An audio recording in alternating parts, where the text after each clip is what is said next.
पानी न चा सफा को हाली कौन थई हाजुर रईसा हाजुर अरे बुद्ध ये आवाज अच्छा जान बाबा रईसा ये दाऊ सदा इंजी रंजवान तू फिकर छो तो करी अरे यही आवाज असला तो के बुधन में चे दयो या असा जे पाड़े में एक गुंगी रहंदी आ गुंगी ओने माइट शादी न कराइन तडे दाऊ करे यार कुछ करणो पंदो बचारी वडी तकलीफ में आ मोचड़ा थानम सलाय छा वे पराए घर में के जाती परे इखला के सामने खिलाफ वे अरे हे का छोकरी मरी वने तो कोई मरी वने वे रेसा वे अरे निभागा हे आवाज बता बुधण में चन ता हूं बुतियूं बुधण में चन बोड़ो हई जा तोखे कुछ कोन तो बुधण में चे अरे ढोलू वन्यो रे सला जल्दी में चाहे दूध पति छाया बात पड़ी भिड़ो रे से बन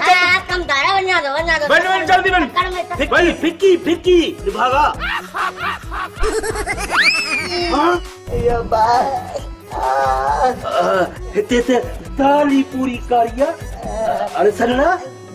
किथे ये तना है कुर्पी सेठ धनु बाबा हे 30,000 बाकी मुके तकड़ा 70,000 जे ते ये रंबे जी थी खुरपी मा तुझे हवाले किया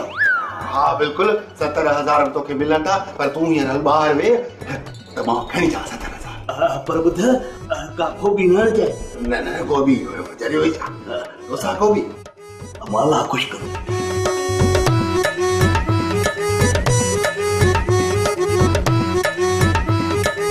सुबेदार साहब मु तहां के इन इला घुरायो आ त इन खुरपी के अगवा कयो हां तवा न के अगवा कयो मुझे मतलब दा इन के गिरफ्तार ठीक है हल थाने सुनो माया यो धन्नु तो भी रे हां तू वही मा मन्यो तो मुजरम के रिहारियो आई आपकी मेहरबानी पर हाने आ गया साहब हेडा कल्लू हेडा यो धनु सेठ दई गिरफ्तार अगवा सेठ साहब डिशेंटिना जो मुंह फिरियो थई जा लो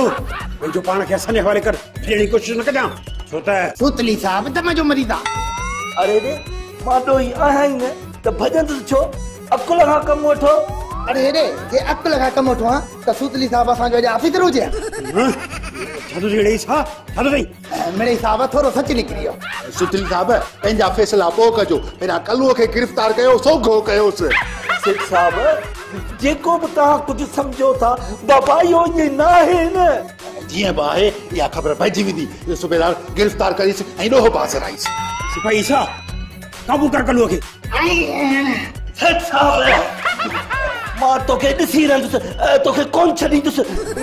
ताने सामू के धमकियो तो दे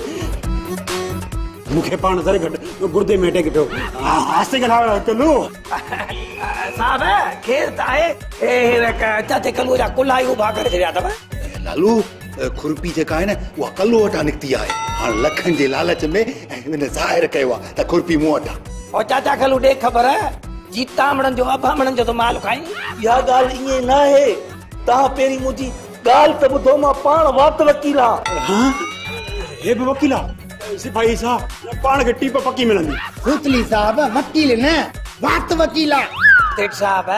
चाचे कल्लू जी पेरा गाल गोर साहब दो बाकी थाने ते वे तो पुलिस एतरा मोचड़ा हणा दस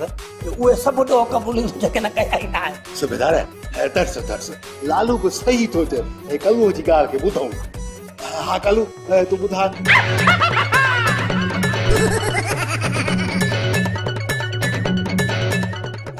कल्लू वाकई तू सच तो थे बाबा सेठ साहब असां लखन करोड़न जा केस हल कयूं न चाहूं न पाणी त रातो की रात कल्लू असां के जो त की काट करायूं सब सचू कतो सुतली साहब शपकोरी सा गड कन्नन मा घट तो बुधी छा माई कुत्ते वाली गाड़ी है कन्नन मा घड़ी केड़े पासे निकरी गई सुबेदार साहब कल्लू जाने हां मां जाना तवा असली मुजरमन के गिरफ्तार कयो जेको खर्च पानी दो ता वट पूछ ठीक है सेठ साहब जेका थारी मर्जी पर कल्लू के असां गड हलणो पंदो असुल लोहारन ते पहुंचाण कल्लू बाबा हां सुबेदार तो के कुछ भी कोन कर न त सुबेदार जे कने कुछ भी कयो न त सुबेदार के खबर मां या धनु तो भी एड़ी हन तो मास को भी जे सुबेदार के घर पत कोन ईंदो हुई कोन ईंदो सेठ साहब ॿिया वठी वेंदा अरे भाई माराई तो ता मुके अरे भला हल्ला थो न भजी भी तू छा तान को